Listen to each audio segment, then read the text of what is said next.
ngalamin penyakit degeneratif itu kisaran umurnya tuh berapa aja, Bu? Sebenarnya sih secara keseluruhan kalau penyakit degeneratif itu kan berhubungan dengan usia. Namun sebenarnya untuk terjadi pergeseran pola ya. Jadi kalau dulu kecenderungan penyakit ini dialami oleh yang tua-tua, misalnya orang yang berumur, tapi saat ini juga sudah dialami golongan umur yang lebih muda, 15 tahun atau 18 tahun ke atas juga sudah ada yang mengalami penyakit degeneratif itu sendiri gitu. Seperti itu. Berarti sebenarnya yang muda-muda pun bisa mengalaminya gitu ya? Degeneratif itu sendiri apa aja sih gitu, jenis-jenisnya apa Mm-mm. aja gitu. Jadi kalau penyakit degeneratif itu sendiri kan sebenarnya cukup banyak ya. Beberapa sumber mengatakan lebih dari 50 jenis. Namun penyakit degeneratif yang umum terjadi di Indonesia dan juga memiliki angka prevalensi yang tinggi itu misalnya hipertensi.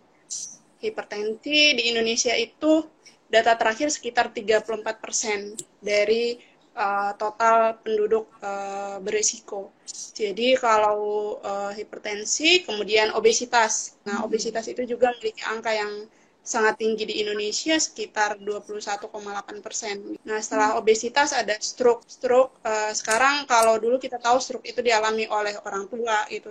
Tapi untuk sekarang yang muda juga banyak yang mengalami gangguan peredaran darah atau kardiovaskular. Kemudian diabetes, diabetes juga memiliki angka yang tinggi di Indonesia. Kemudian kanker dan juga jantung. Nah itu adalah penyakit-penyakit degeneratif yang umum terjadi di Indonesia. Apa sih yang menyebabkan terjadinya penyakit-penyakit degeneratif ini gitu? Secara umum sebenarnya penyakit degeneratif itu tidak memiliki penyebab tunggal. Yang ada itu namanya faktor risiko. Nah, faktor-faktor yang berisiko menyebabkan penyakit degeneratif. Jadi dia kemungkinan besar lebih dari satu penyebab.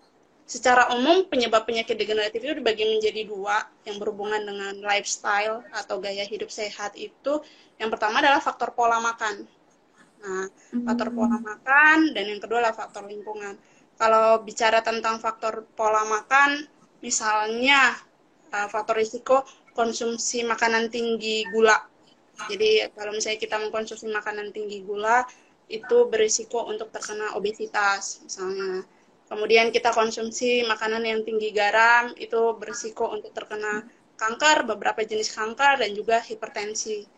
Kalau misalnya kita konsumsi makanan tinggi lemak, itu juga sangat berisiko meningkatkan terjadinya kanker, hipertensi, diabetes, kemudian obesitas, dan stroke juga. Jadi penyebab-penyebab lainnya adalah jarang konsumsi sayur dan buah. Jadi sayur dan buah itu sangat penting ya kalau dalam pencegahan penyakit degeneratif karena jarangnya kita mengkonsumsi sayur dan buah itu menjadi faktor yang menyebabkan atau menjadi faktor risiko terjadinya penyakit degeneratif. Kemudian konsumsi alkohol tentunya, konsumsi alkohol yang berlebihan dapat menyebabkan penyakit ini. Kemudian juga usia, seperti yang saya bilang tadi, bahwa usia juga, jadi kalau misalnya sudah memasuki usia 40 ke atas, itu udah mulai ada alarm gitu. Jadi kira-kira Hmm. seperti apa gitu. Nah, kemudian yang kedua adalah faktor lingkungan. Nah, faktor lingkungan yang tadi uh, misalnya faktor genetik. Jadi ada juga penyakit degeneratif itu yang disebabkan oleh faktor genetik gitu. Jadi ada faktor genetik, misalnya diabetes. Kalau orang tuanya kena diabetes, kemungkinan besar anaknya juga diabetes. Tapi anaknya bisa jadi tidak diabetes kalau pola makan dan lifestyle-nya sehat. Dijaga gitu ya.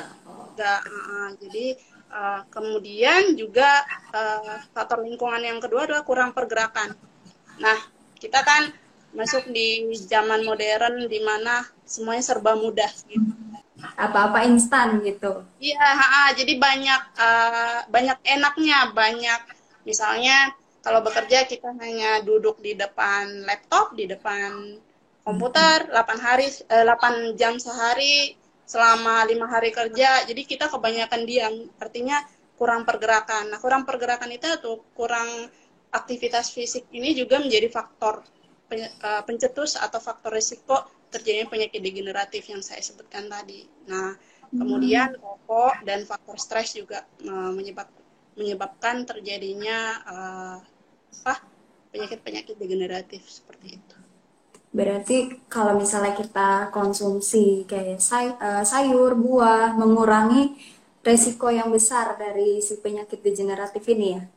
Betul sekali. Jadi kalau kita punya lifestyle sudah terbiasa makan sayur dan buah, itu menjadi kebiasaan yang cukup baik ya. Jadi sejak dini, sejak muda, kalau misalnya kita terbiasa dengan kehidupan konsumsi sayur dan buah, itu sangat bermanfaat dalam mencegah penyakit degeneratif gitu.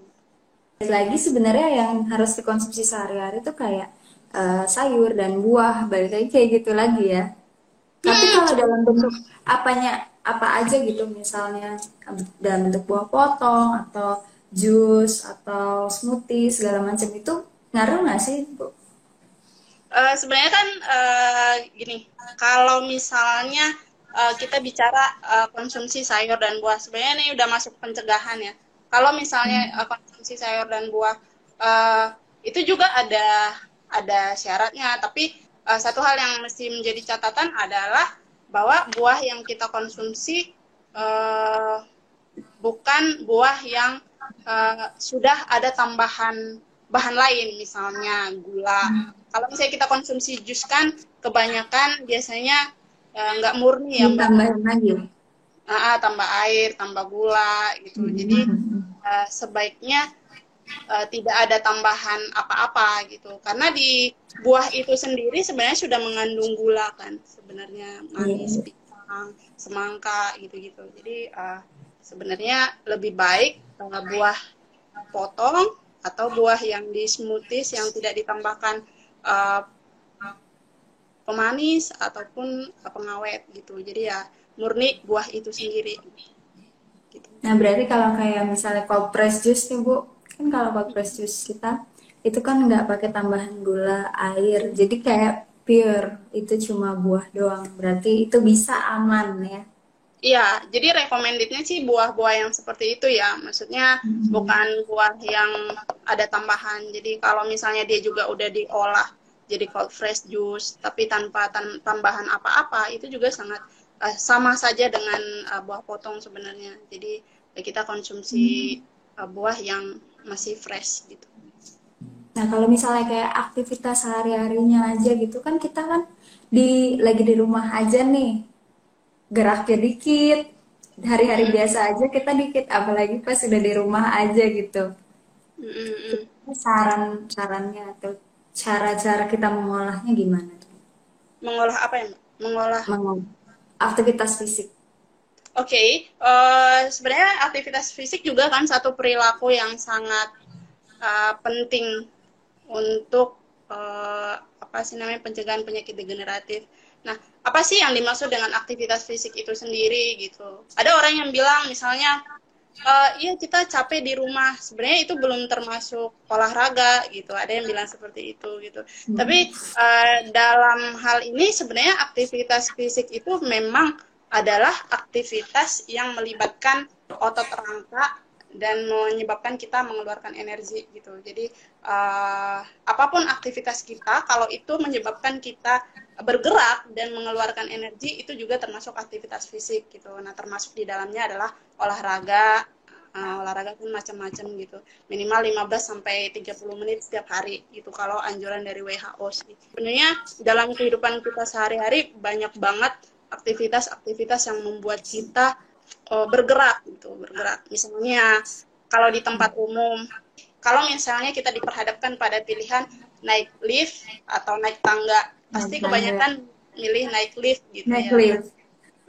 karena emang serba enak gitu, paling paling nyaman naik lift gitu. Tapi sebenarnya untuk kesehatan memilih naik tangga adalah hal yang pilihan yang bijak gitu dalam kehidupan modern yang cenderung kita sebenarnya kurang pergerakan gitu. Nah, milih parkiran yang jauh dari pintu masuk sebenarnya juga itu salah satu pilihan yang baik untuk membuat kita bergerak gitu. Kalau itu apalagi kita masih muda, masih secara fisik masih oke gitu. Kebiasaan-kebiasaan seperti itu perlu dibangun dari sekarang. Kemudian misalnya di tempat kerja, biasanya kalau ada pertemuan pasti ada yang namanya break.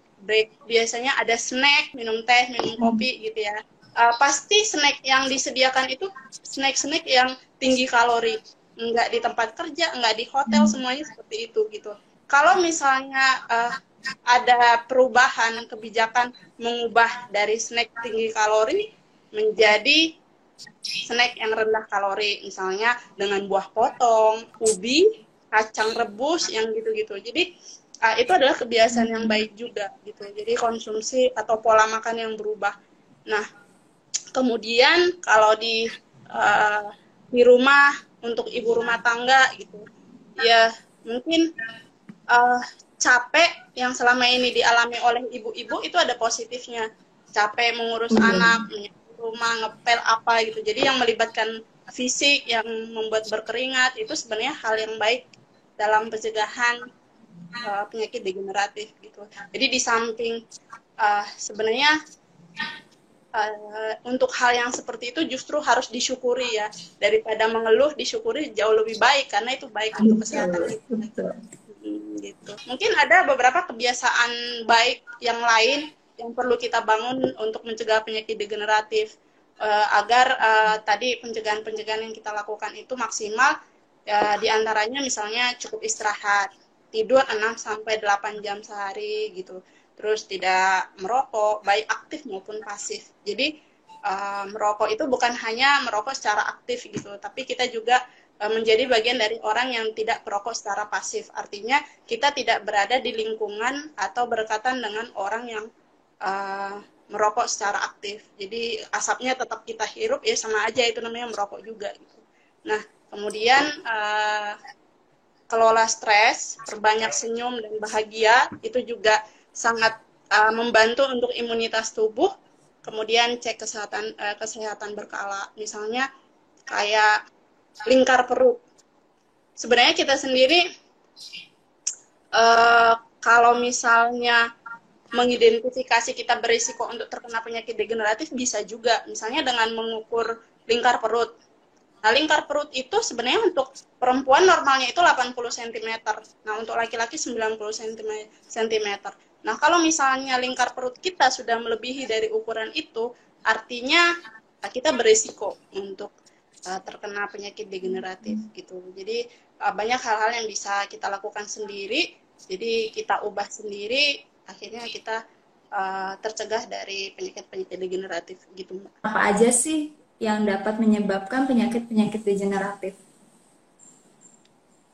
Tadi kan makanan yang menyebabkan penyakit degeneratif ya. Tadi ada faktor makanan kayak misalnya tinggi gula.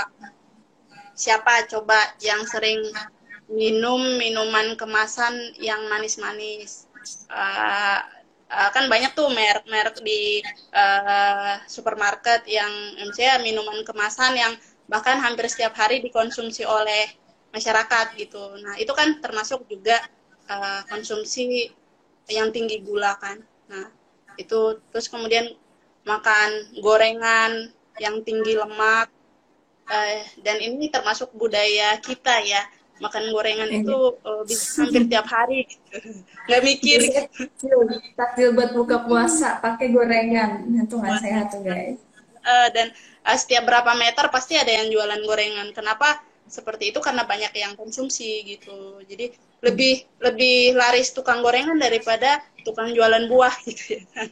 Jadi sebenarnya itu sangat berisiko, tinggi gula, tinggi garam, tinggi lemak jenuh, dan juga dengan konsumsi kalori yang berlebihan. Jadi misalnya sebenarnya nasi juga termasuk makanan yang tinggi gula.